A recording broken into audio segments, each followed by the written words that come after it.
মাইগ্রেনের মাথা ব্যথা এবং টিউমারের মাথা ব্যথার মধ্যে পার্থক্য কি?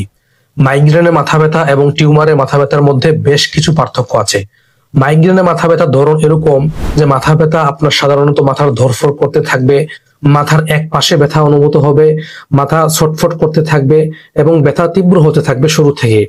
এবং আপনি যখন আলোতে যাবেন তখন আপনার বেশি খারাপ লাগবে, অথবা তীব্র গন্ধ শুনলে আপনার খারাপ লাগবে, তীব্র আওয়াজ শুনলে আপনার খারাপ লাগবে, বমি বমি ভাব হতে পারে, অথবা অনেক সময় বমি হয়ে যেতে পারে। এগুলো হচ্ছে মাইগ্রেনের মাথা ব্যথার লক্ষণ। আর যদি টিউমারের মাথা ব্যথা হয়ে থাকে, তাহলে টিউমারের মাথা ব্যথাটা সাধারণত আস্তে আস্তে শুরু হয় এবং আস্তে আস্তে ক্রমাগত সেই ব্যথাটা বাড়তে থাকে এবং এটা লং টার্ম পর্যন্ত এই মাথা ব্যথা হতে পারে।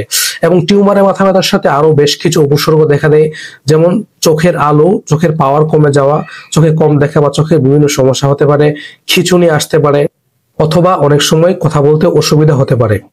আপনি যদি মাথা ব্যথা সম্পর্কে বিস্তারিত জানতে চান, তাহলে আপনি আমাদের ইজি কেয়ার ফেসবুক পেজটা ঘাটাঘাটি করতে পারেন।